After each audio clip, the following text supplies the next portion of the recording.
Well, friends, welcome to another episode of Cincinnati Soccer Talk, where we recap all the things that happened in the Cincinnati game down in Miami, where we prevented Leo Messi. Did you guys know this? We prevented Leo Messi from scoring once again.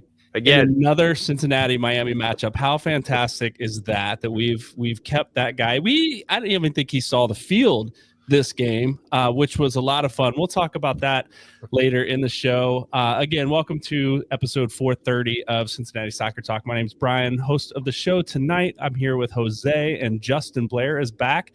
I think is your ban officially over, Justin? I think, was it a 5-week ban? Is that what we gave you? But you're like back way quicker than that.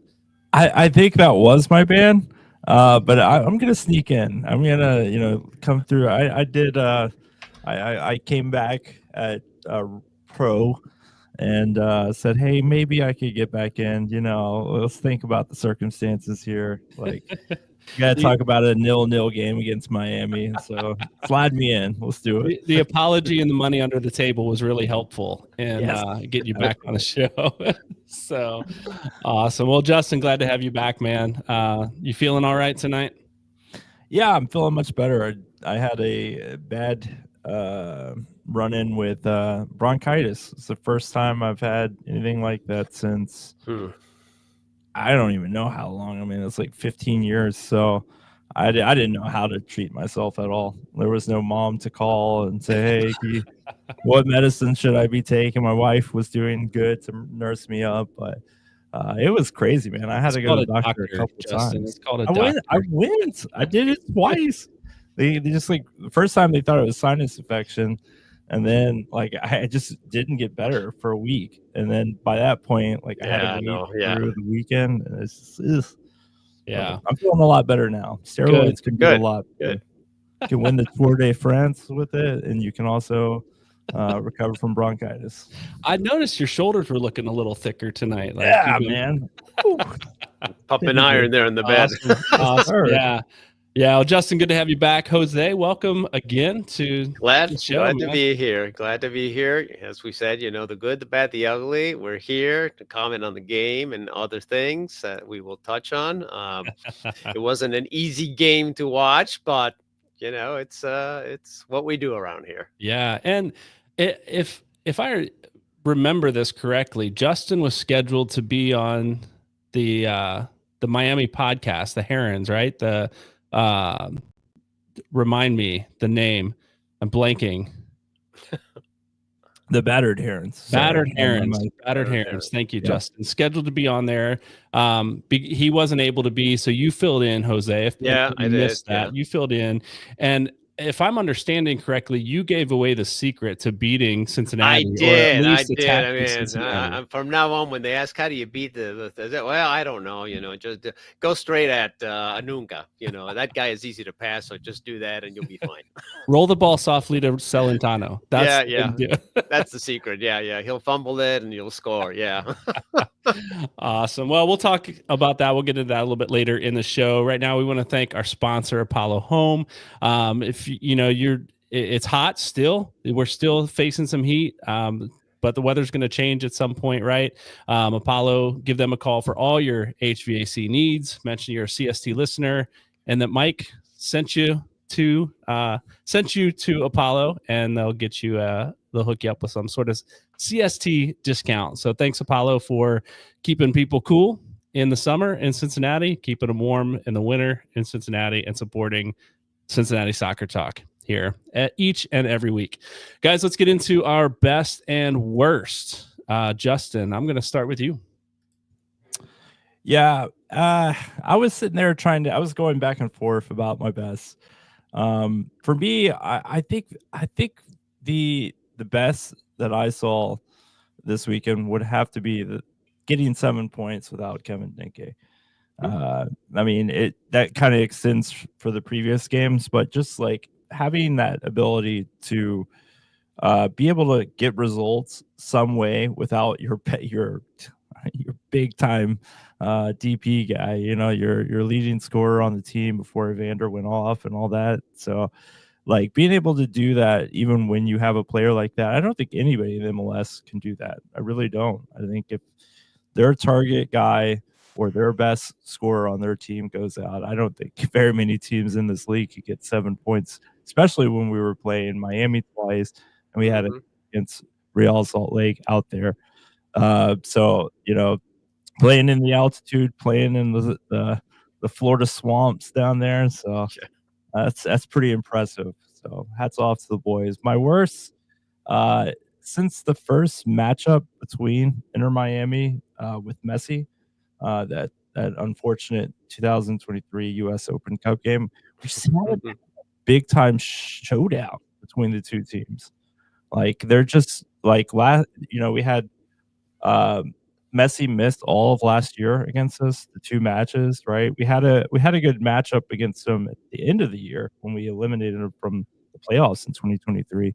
But like we just haven't seen that huge, like what we see with Columbus, where these 2 teams are loaded. They got all their players, they're ready to go. They just really have missed that blockbuster, if you will. Yeah. I agree with that, but if you look at it, Miami was full strength the first time we played them in Cincinnati, and but we were missing Denke, right, and Kubo, and Obi, yeah, and yet we beat them 3-0, right? And so we haven't had that marquee matchup, but I wonder how that would have changed.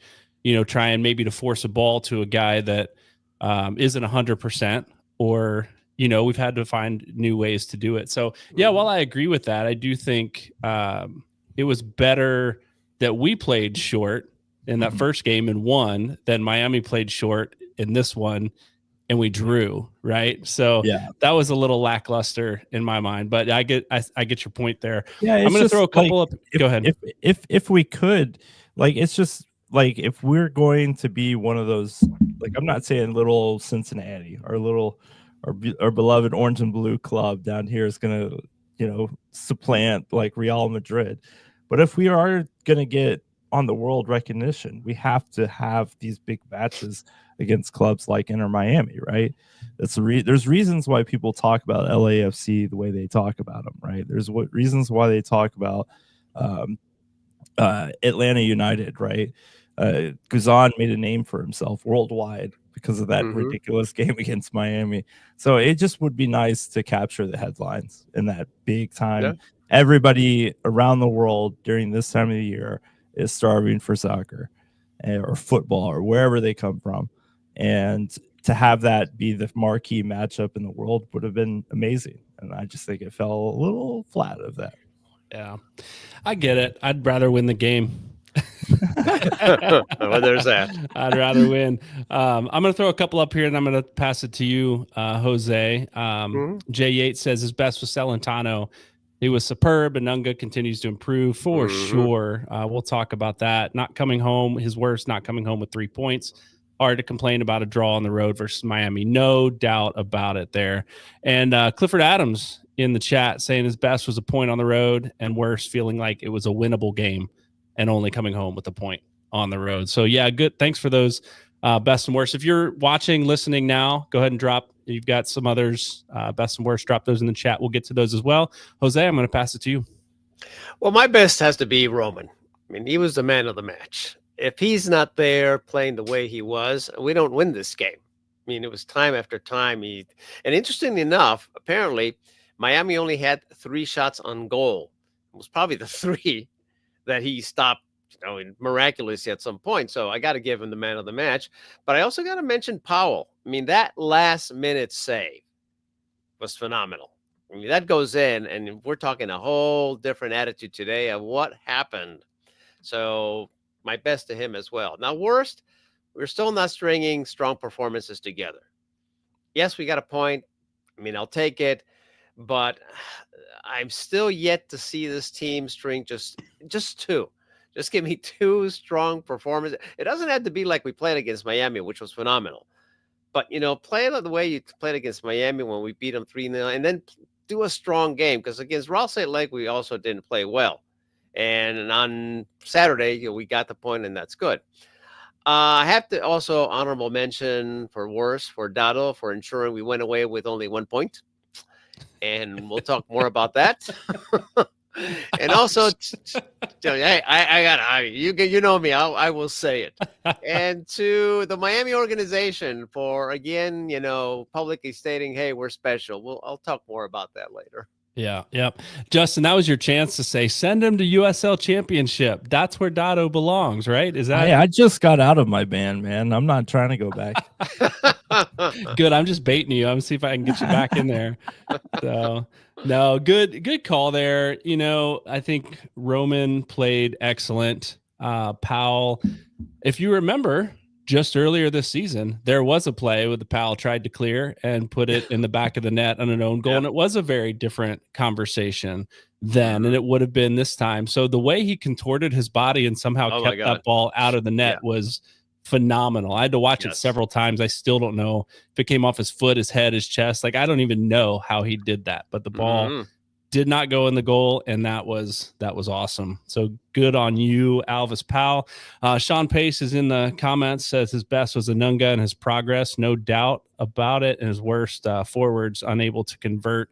And that's, back to your Dotto comment, keeping us with just a point on the road. My best, as I was watching like the intricacies of how Cincinnati was moving the ball around, we've complained, several times this year about their passing and how their passing's been off. I thought their passing in really tight spaces was excellent this week, to the point where it also became my worst, because they were passing so well that they were making really, really risky passes come, late in the first half and on into the second half that were just out of reach of Miami, that if Miami got their foot on it, they were breaking the other direction because there was no other Cincinnati player in that passing lane to break that up. So best and worst for me was Cincinnati's passing and the risks they were taking with their passing this week, which maybe we'll get into a little bit later. I will have an honorable mention worst that's personal to me is where I watched this game. I'm visiting Madison, Wisconsin. We're at a national volleyball tournament my son's playing in, and he's out with the team for dinner, and I'm sitting in my hotel room, and I cannot scream at the TV when Dotto misses a goal. I cannot scream at the TV when Celentano makes a phenomenal save, because I'm in a hotel room by myself with families all around, and I don't want to be the psycho guy screaming at the TV halfway down the hall. So that's my honorable mention worst for this week's match. Guys, we joked a little bit. We're going to transition to another segment here. Thanks for your best and worst. If you've got other comments, questions about the game, and you're listening tonight, go ahead and drop them in there. We'll get to those as we go. I want to talk about the MLS All-Star rules for a minute. I know this seems like old news, right? This was a week or so ago, All-Star game, whatever. But this Saturday, it impacted in some way the Cincinnati-Miami game. If you're unfamiliar, per league rules, any player who does not participate in the All-Star game without prior approval from the league is ineligible to compete in their club's next match. Comments from MLS Commissioner Don Garber. He says, I know Lionel Messi loves this league. I don't think there's a player or anyone who has done more for Major League Soccer than Messi. And we can talk about that. We can debate that if you want to. I fully understand, respect, and admire his commitment to Inter Miami, and I respect his decision. Unfortunately, his decision to sit out the All-Star game is what he's referencing. Unfortunately, we have a long-standing policy regarding participation in the All-Star game, and we had to enforce it. It was a very difficult decision. That said, we're going to take a hard look at the policy moving forward. I'm committed to working with our players to determine how the rule should evolve. All right. So that said, setting up the segment about Messi and Jordi Alba. Messi's not the only one. Jordi Alba missed the game along with Messi against Cincinnati on Miami's home turf this last week in a matchup that could determine, it could have significant impact on supporter shield race standings at the end of the season. Let's talk about this rule. Is it a stupid rule? Messi and Alba should have played. A stupid rule, but it needed to be enforced, or this is a great rule and it was the right decision to suspend those players. Jose, I'm going to give you first say on this one. It's a stupid rule. there is that I know of. There are some rules governing other sports in terms of all stars. I've read a little bit about this, but it's a silly rule. And after all, this is just an exhibition game.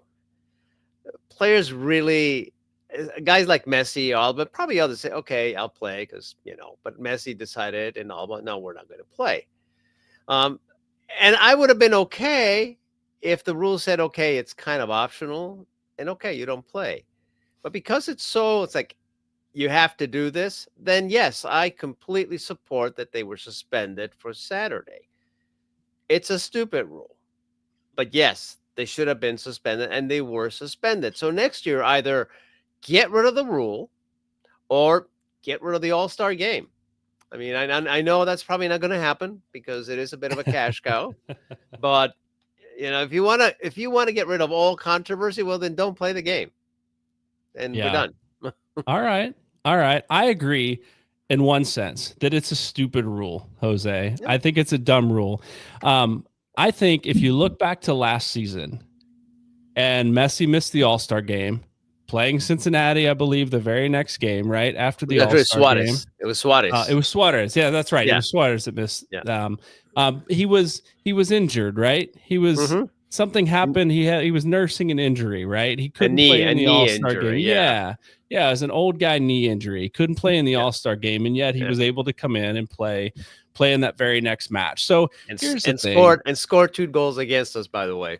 He did. First 5 minutes. Yeah. He did. And, it is what it is. Cincinnati was starting to crumble at that point in the season anyway. We had a couple defensive injuries. That's how it was, right? Exactly. Rupesh, injured in quotes, right? If I could do air quotes, which I can on the show here, right? Injured, correct, right? So stupid rule. They overlooked it last year. You could argue maybe they didn't, but they overlooked it last year for Luis Suarez. He was in the game this year. I want to see my team play against the best, right? I want to see FC Cincinnati playing the best players that Miami can throw out on the field.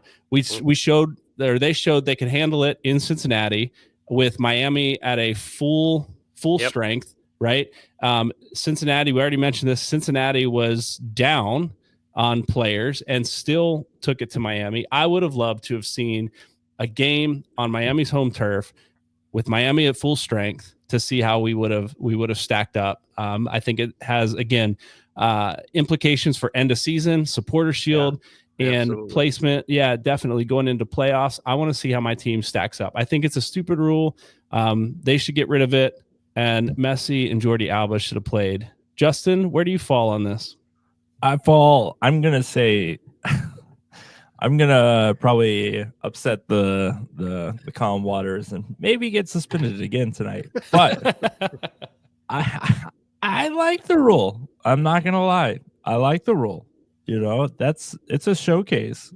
It's something that the MLS invests their time, effort, energy. This isn't just about the players, of course, are great, but this sport is about the fans, right? And being able to see an all-star game where you have that kind of talent playing with each other down in Austin FC Stadium. I mean, they waited to have these kind of marquee matches. And like Rupesh, I think, said in the comments, or somebody else, Sean, it really, it's kind of a shame that somebody would have their name on the ballot, because it's not like other leagues in the United States where you have 2 teams, 2 full rosters of players, and most players are going to be represented. There are very good players, including Kevin Dinke, that didn't get a chance to play. Now, he would have been injured, sure, but imagine had he not, to see somebody just eat up one of those spots. I think they ended up maybe giving it to somebody last second. I don't know, but it's just stupid. I think they should have played in the match. So I'm glad that the MLS did suspend them. I think it's a good rule. I think if you have an all-star game, I think it's something that you should require people to do. I do think that they need to make changes to the all-star game format. I'm not too interested in it being Liga MX versus MLS, to be honest with you. I think it's a really popular thing in the Southwest portion of the United States. Not so big of a deal when you start getting outside of that. Let's be honest. So I would like to see them to keep the rule, but maybe make some modifications to the. What would you modify, Justin? I would do what hockey does. I really would. That sounds so freaking interesting. Where you have Play it on ice. now, yes, that'd be perfect. Ice soccer. We'll just play. We'll just play at the end of the season in Minnesota, Minneapolis.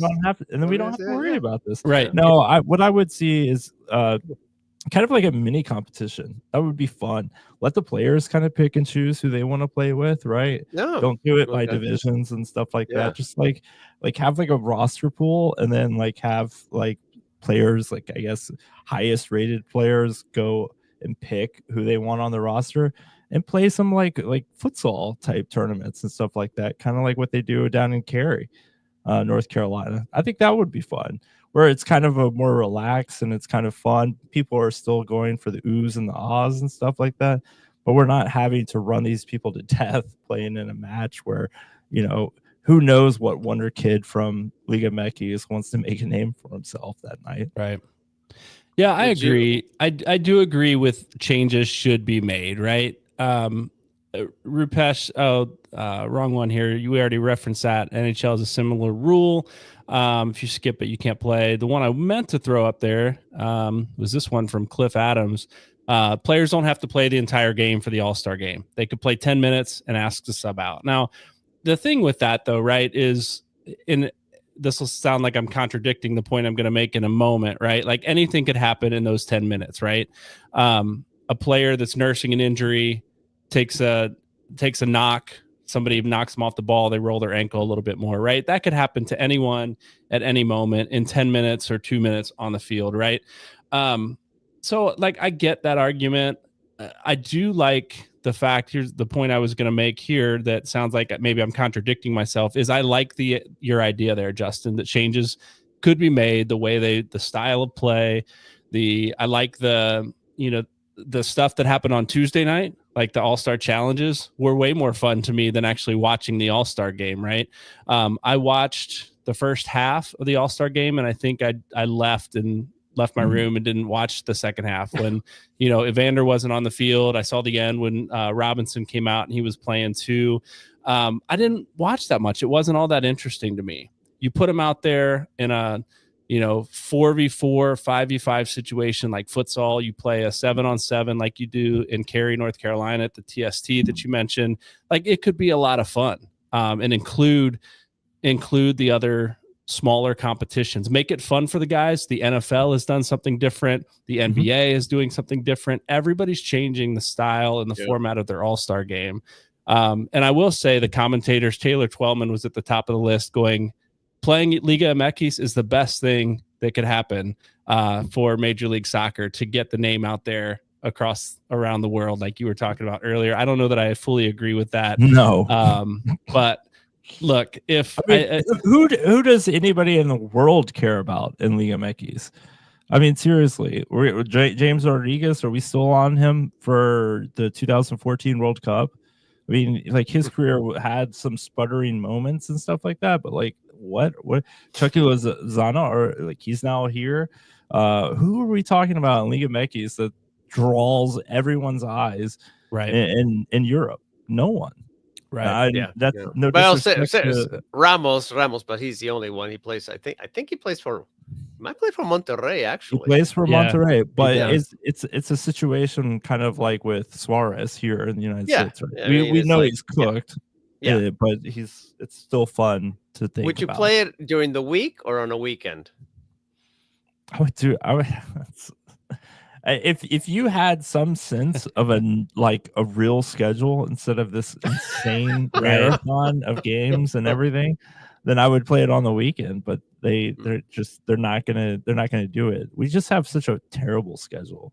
We could go into that a different day.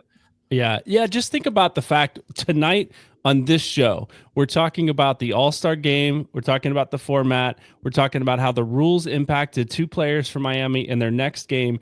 And we're going to be talking about Leagues Cup all in this one show. Like that is a lot of, it's not just MLS and Leagues Cup. It's All-Star game, MLS game, Leagues Cup game in one Mhm. show that are, games that are happening 7 days apart. This is ridiculous. The schedule that they're cramming in. I would love to see the All-Star game actually be more at the end of the season. I know it's cold. I know it's, people aren't going to come, and I know that's why they don't do it, but man, I'd hate seeing it right in the middle of the season when teams are trying to stay cohesive and make a run here. Mhm. And we've got Leagues Cup they're also getting ready for. So I think the All-Star game is just in a bad place all around. Changes That's a need good to be point. made. Mhm. Sean is in the chat saying, I like the TST format. That would be a lot of fun to watch. I agree with that. We could talk. Don't forget, we're still 2 weeks away from a U.S. Open Cup quarterfinal match too. Oh, There's man. We got Philadelphia playing New York Red Bulls. Oh man, wear them Not down, really man. root Wear for them it. down. That's good. That's good for us. It looks like, if I'm interpreting this correctly, Rupesh wants to see us play European competition. No, not at all. I'm joking about that. Bring in European teams. No, that's a bad idea. I don't know what you do with the All-Star game. We've got ideas. We can debate that maybe end of season. Let's talk about All-Star game and changes that need to be made when the coaches and owners get together at their meetings. So thanks for engaging in that little argument, Justin. I think you're wrong. Jose, I'm wrong until proven right. You're You just Jose. wait. I'm yeah. Justin, I was about to just boot you from the show now, but Jose, you're right in the sense that it's a stupid rule, but I would have loved to have seen them play.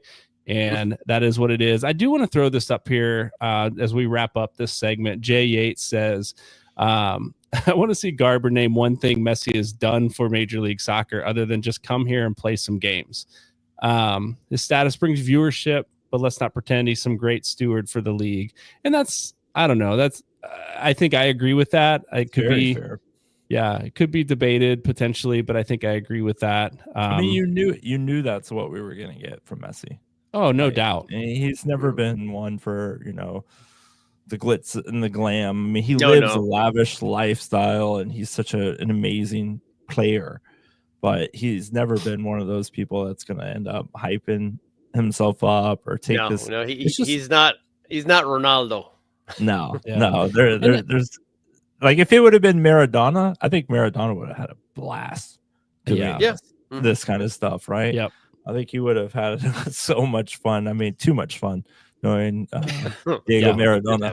But I think that's the problem that people see in it, right? They're looking at a guy who every team in MLS is forking over cash for him to be here. Mm-hmm. Like, let's not get it twisted, right? Right. Like, we're all paying for Messi's contract. It's not just Inter Miami. They didn't just strike gold here.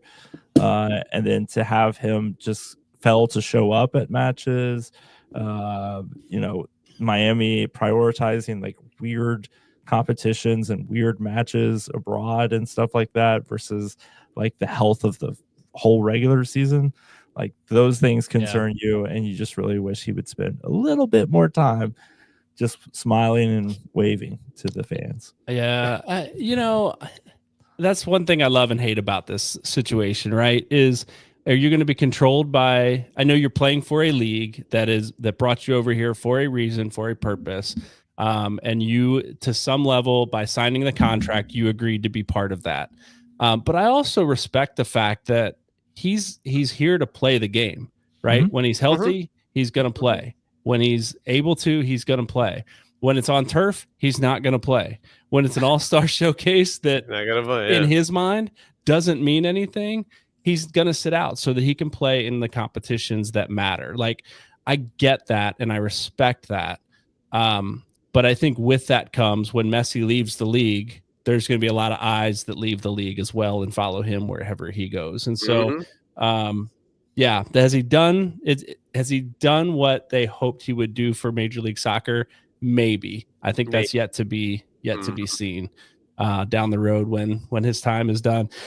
Guys, we haven't even talked about the match yet. Let's get into this Miami match. Oh, we're talking about We've- Miami. Oh, we yeah. spent a lot of time talking about who didn't play and why they didn't play. Let's get into this match a little bit.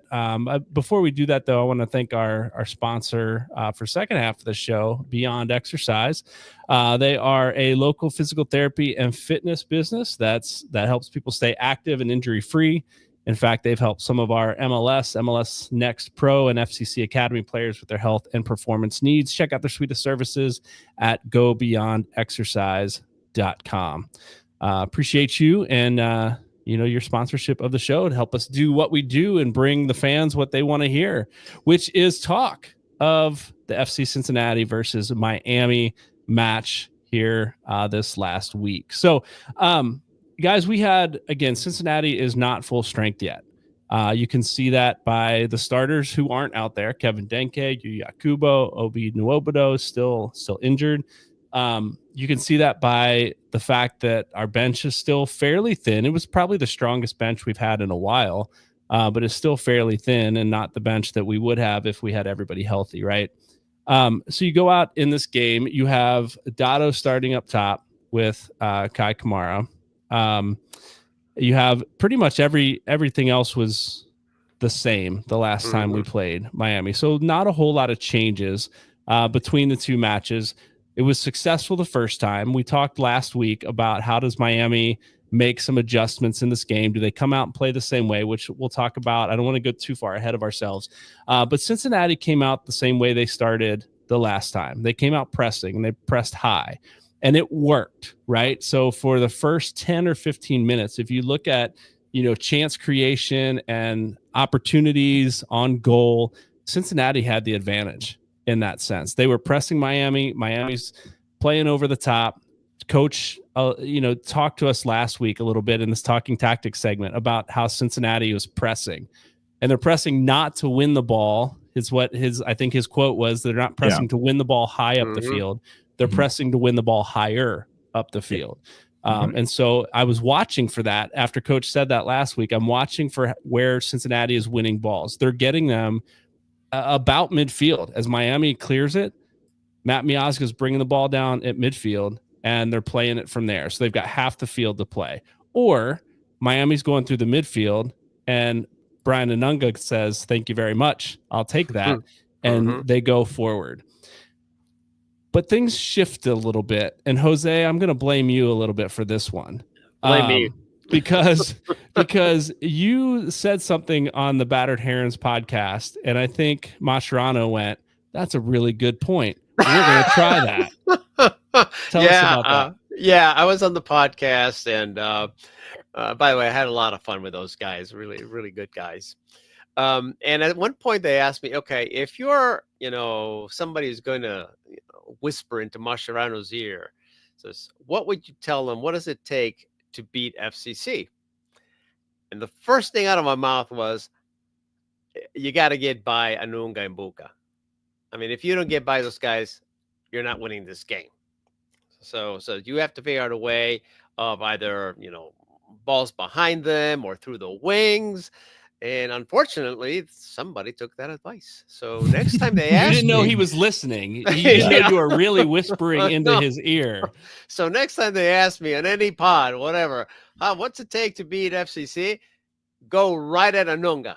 That guy, he's a klutz. You can't. Or if it's Obi, just go straight at him, and that's it.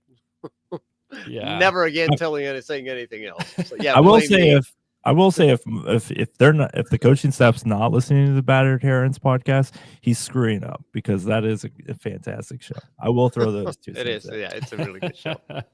But no, in all seriousness, that's how Miami was breaking Cincinnati's press, is they were playing down the sidelines. We've talked about, our wingers and our wing backs, I guess I should say officially. And the way they defend, the way they play forward, sometimes they get a little too high and they can't get back. So we stretch our back three then a little bit farther out. They find gaps and they go, which is what was happening even without Messi on the field. Suarez was still out there. Busquets was still out there, sending balls wide. Suarez is bringing them in. He's creating chances either for himself or sending balls across to Fafa Pico, right? I don't know how that guy got on the end of so many headers with the defenders that we had in the back there and the height that they have. But the chance creation came from the sides as they moved in from the sides to the middle in the attacking third. And so something that, again, the adjustment Miami made, Cincinnati had to adjust to. Now, Cincinnati did create plenty of chances, or enough chances. We had Dotto in on goal. We had Kamara in on goal. We had Evander in on goal. It just failed to convert the chances that they had. Of those three that I just mentioned, Kamara, Dotto, and Evander, which of those three do you think had the best shot at putting the ball in the back of the net, given the circumstances and how the ball came to him? Dotto. I mean, to me, Dotto is the one that had a couple of clear chances, and his shots were either weak or I just don't understand what happened, because usually he's better than that. So to me, Dotto had the better option. Now, Kamara also had chances, and Evander, but Evander, I think, was a bit more crowded. I mean, I think they knew what he could do, and they were crowding around him a lot more than usual. So he had opportunities, but they were tougher. Now, I think there was one play where if Evander would have been just a little bit more selfish, it might have. And I forget when it was. If it was in the first, I think it was in the first half. Yeah, it was. It was. Ball came in. I forget who passed it across. If it was Yedlin or someone else, passed it across to Evander. Evander takes a touch, sees Kamara behind him, makes the pass to Kamara. Kamara hits it wide. In my mind, I'm thinking if he's going to pass the ball, I want that ball going all the way out to Orishano, who's running full speed on it, and can take a crack at it, right-footed or left-footed. Or I think Orishano has a better chance than Kamara in that moment, because that's where the defender was stepping up to Kamara. But I do think Evander should have hit that ball. And now the commentators are saying, it's his first touch. He hit it away from goal. His first touch wasn't that far away. No. It was not a bad first touch for him to, and he had time to take an extra touch and put the ball away. And I do think he could have been a little bit more selfish there. Justin, you remember that? What are you thinking as he's receiving that ball? Is he shooting, or what are you thinking he's doing with that ball? For me, I think he was shooting in that situation. He's rounding, he's getting more squared to goal. He's opening his hip up for it, but then he lays it off to Kamara, and Kamara just kind of gets the ball caught at his feet and trying to figure out what he's going to do with it. But when you said, I get distracted way too easily. When you said that about the commentators, how many times they said a heavy touch, when that's literally what the player is trying to do. He's trying to usher the ball on so they can run onto it. Right. But every single time Taylor Twellman was like, it's a heavy touch. It's a heavy touch. It's like, no, he just couldn't get around his defender. But no, in that situation, I really would have liked to have seen Evander crack it. I mean, you're sitting there, what is that, 19 yards away from goal? Yeah. You got the defenders kind of spaced out a little bit. No one had quite the time to react to it. But for me, it was the Kamara chance that was kind of point blank. It was like, how did you mishit that? I don't think Evander's was too egregious because he was stretching for the ball. Right. I think that I agree with you, Jose. I think Dotto definitely could have played a couple of those a lot better. I think there was one that he really turned and went right to the goalkeeper. But I know, it's like he did he did the most difficult things, and then he just what? You just lost you're passing it. Yeah, but it was the one from Kamara that was definitely disappointing. Yeah. Now I will say a little bit in defense of Evander. How many times that you guys on the show last year, or we would comment about how Acosta was too selfish, that he would try to do hero ball. Is that you had players? So, I'll give him a little break here. But yeah, I mean, could he have shot? Yes, I think he had a great opportunity. But on the other hand, it's kind of nice to see a guy that's distributing the ball. Yeah, I will agree with that, but I'm going to rewind just to last week as we talk about the guys being selfish, taking long shots. Evander's cracking balls from 30 yards out, and he has it 19 yards out this time with what seemed to be a good look at goal. with defenders closing but not closed yet. No, that he could have taken that shot. So was he trying to get his teammate Kai Kamara his first goal of the season? Maybe. Was the first touch maybe not exactly where he wanted it, and he thought this is my better option? Maybe. I still think he had the better chance at goal there, or Ashano, if he's going to play it a little bit wider, because there is no defenders there. It's one-on-one with the keeper at that point.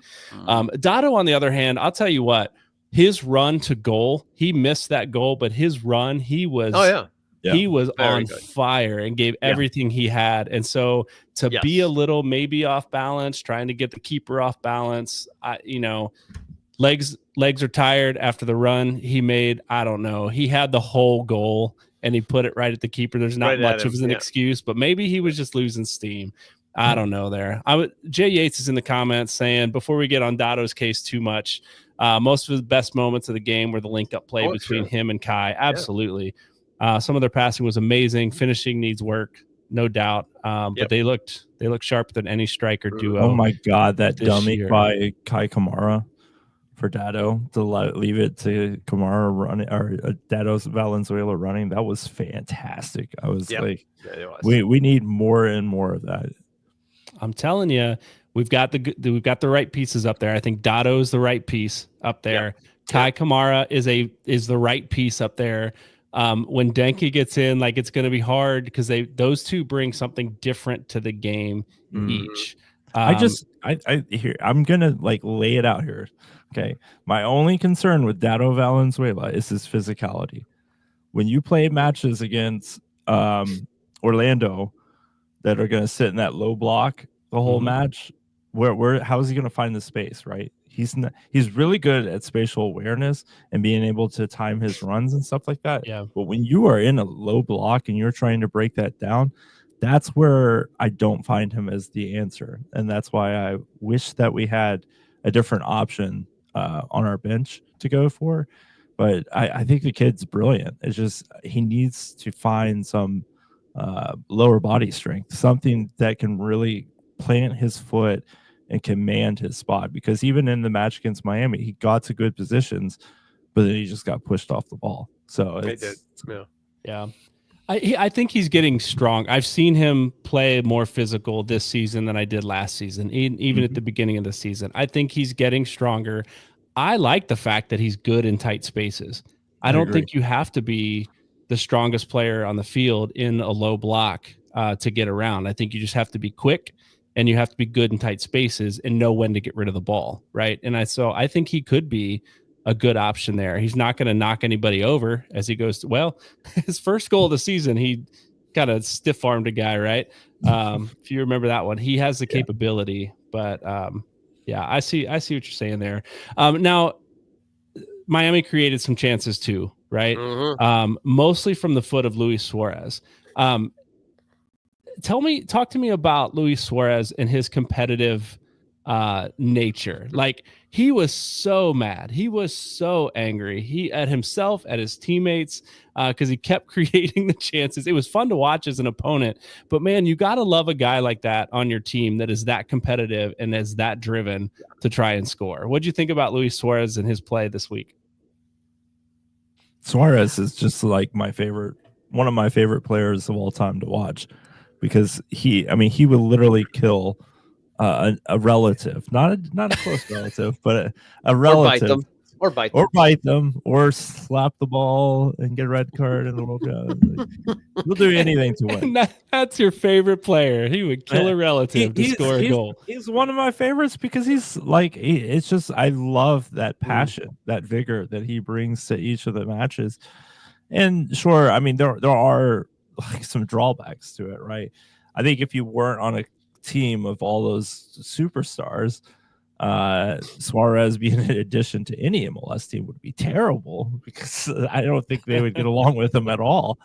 But when you have players like Messi that trust him, and you have Alba and Busquets and the like that all trust him, then he's allowed to be that, and it is a healthy competitiveness where the other guys don't say a whole lot or do a little bit more coaching. Suarez is more of that motivation, but it's just it's who he's always been. Yeah, he's an uber competitive guy. There's no question. He's been there. He's been that way in the teams he played in South America, in Europe, at the national team. I mean, at the national team level, I forget what World Cup he actually stopped the shot from going in against an African team. I think with his hand, he got red carded, of It course. was But they Ghana, didn't. and I was cheering for that because they had just beat the US. So I was Well, like, yeah, heck and, yeah, and then bro. they failed a penalty kick. So, give him credit that the guy he'll kill a relative to win a game. So, yes. On the other hand, his shtick gets a little bit tiring when you see him on the field, just, whining and hitting the ground. It's okay. It's one thing to be competitive. I get that. Right. I'm very competitive, by the way. I don't like losing. I'm a very sore loser, big time, in anything I do. So I get it. On the other hand, there is something to say, okay, something to be said about, have a little bit of composure there because now you're looking like a whiny Mhm. little kid. Yeah. I will say this. I'm not a fan of Luis Suarez Hmm. myself. He is a great player. I'm not a fan of his because he would kill a relative to win a game, right? But I will that's, say that's this: a great, that's, all well, we got to respect, record that for posterity on CST. all respect in the world as I'm watching a guy that looks like he runs like I run, and can still do what he does with the ball. Yeah, Like he no looks like question. he is Yeah. hurting every step he takes on the field at this point, Hmm. and to still be able to do what he does Yeah, is pretty no amazing. So I question. respect the guy for that. Um, I want to transition just a little bit here, and talk about the over under here, right? We're not betting here over under. We're talking about overperformers and underperformers in this game. And we've mentioned some of their names already, but some of the ones I know we're going to talk about now have not been mentioned yet on this show. Overperformers for the two of you, name one player that outperformed what you expected of them in this Miami match. I can jump in on this. I think it's Lucas Ingall. I know he probably didn't get the whatever magic cloud point score thing that they throw out on stat sheets and stuff like that. I'm sure there's good evidence and reasons why, but no, it's just impressive. I love that Lucas Ingall is able to transition from center back to left wing back, play midfield. He's doing so many things for this team, and I mean, how many minutes has he played in the past few matches? I mean, he is grinding it out, and he's still giving it to us all. And this guy that's out on loan, he's not, this isn't like his dream destination. He didn't choose FC Cincinnati per se. So like I just love seeing Lucas Ingall continuously give that effort. On the other hand of the equation, I am gonna say it. And this is like the umpteenth time it's been brought up on Cincinnati Soccer Talk, but it's Sergio Santos. It just drives me nuts that we are investing that much money for 5 minutes of effort. Like it drives me nuts. And like you could say all the he does this and he does that, and I don't want to see these afterburners that he walks on the pitch and just goes absolutely ballistic for 5-10 minutes and then just falls and disappears and no one knows where he is. Is he involved? He might press once or twice for the rest of the match. It's obnoxious. It's like, please, dear God, please. I guess he's not underperforming my expectation per se, but he's just constantly a disappointment in that regards because he has had brilliance.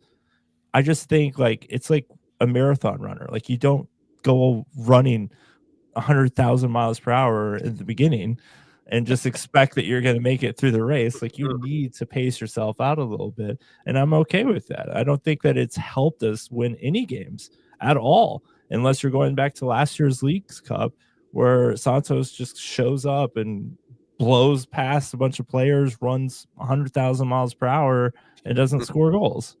Like it doesn't do anything for us. I think we need the green hair. We need the green hair back. That Yes. was Sergio Santos. Absolutely. That was the one putting the ball in the net. And I love the guy. He's a great person. He's a great steward of FC Cincinnati, but it's just too expensive and it's too much of a waste of time. Yeah, we got ourselves, or Cincinnati got themselves into a little bit of a bind there financially, but it is what it is. Jose, overperformers, underperformers for you this week? I think over is Roman. Now, a lot of people will say, well, okay, he did what he had to do. Yeah, but I think every game that passes, he gets better and better in his positioning and stopping shots. I mean, in one instance, he just like held firm. Like he didn't try to second guess. Okay, I'm just going to stand here, make myself big, and he swatted the ball away. So to me, that is just another point of evidence that he is growing in his role as a shot stopper. And I want to be very clear about that because his long passes still frustrate the hell out of me. It's like, God, what are you doing? I will say this though. I will say this, and maybe I said it in our CST chat.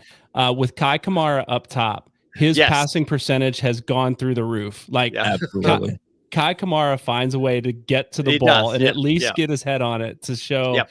Celentano is making connection with someone up Yes, top. yes. So to me, he overperformed because of that. Because again, every game he's showing more and more growth as a shot stopper, and it was critical in this game where several times our backline got burned, and there was Roman just ready to stop it. Under Evander, now, I don't know if he was tired, if Miami figured out a way of pressing him, of stop, shutting down those lanes, but he was very erratic in the second half.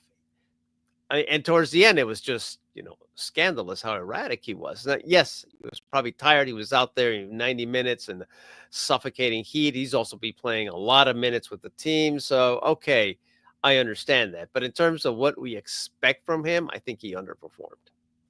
Yeah, I would agree with that. He was my underperformer of the match because of that same thing. Like he seemed to not disappear. Like they still got him the ball, but he lost the ball. If you look at the stats, I think it was something like 15 times he was dispossessed of the ball, which is higher than the last couple of games. But I went back to look at this and it was like 14 against Columbus, 13 against Miami the last time, and 15 against Miami this time. So it's not an unusual stat for him. It just looked like it was much more because, again, he did look tired. The ball got taken and he kind of stood there and watched the guy dribble on without chasing. So he was my underperformer, and maybe it had to do with the way Miami was playing through the sidelines too. He's used to maybe getting the ball more from Anunga or Buka there in the midfield and working combos there.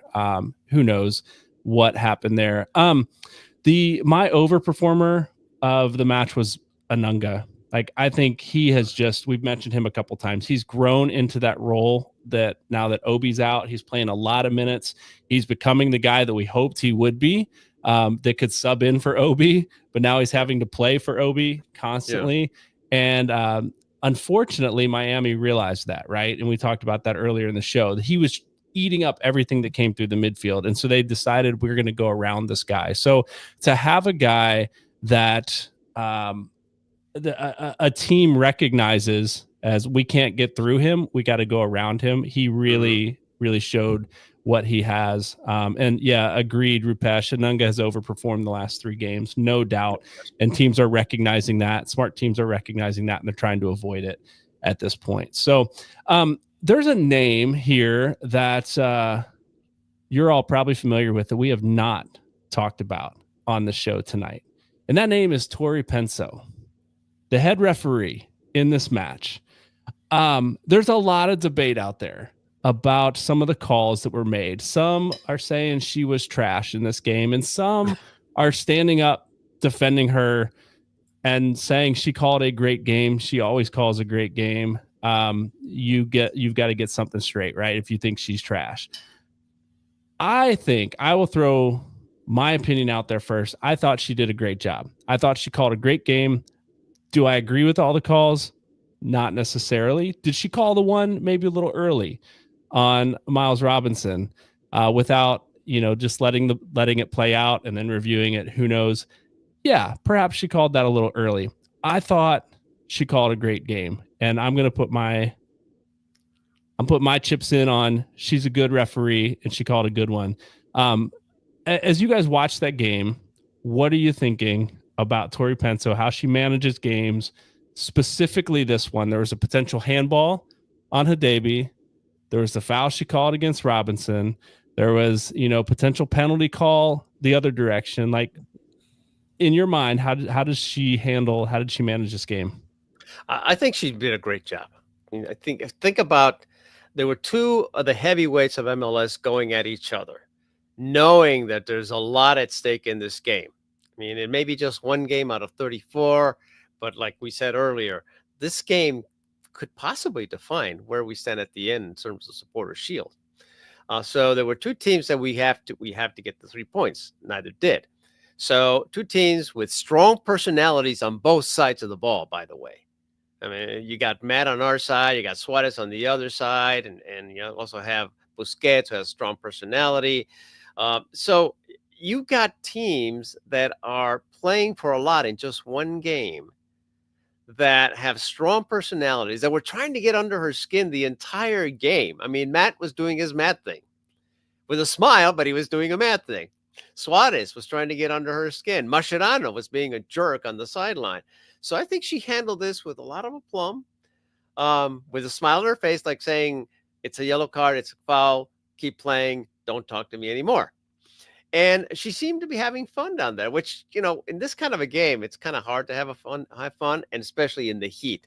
So to me, Tori is one of the better referees in the league, and it showed in this game. And I will give you lots of kudos. Now, yes, did she maybe prematurely call that foul against Miles? Yeah, I think she did. And while I haven't watched the replay of that game, from what I've heard and read, so yeah, maybe that was not a foul after all. Then, well, okay, it is what it is. Justin, I'm going to give you a chance to weigh in because you had a really terrible take earlier on the MLS rule. Oh, yeah. I want to see if you have a bad take on this one, too. I personally had no problem with the calls all the way up till and no one cares about this play. But there at the end, I can't remember who on FC Cincinnati had possession of the ball.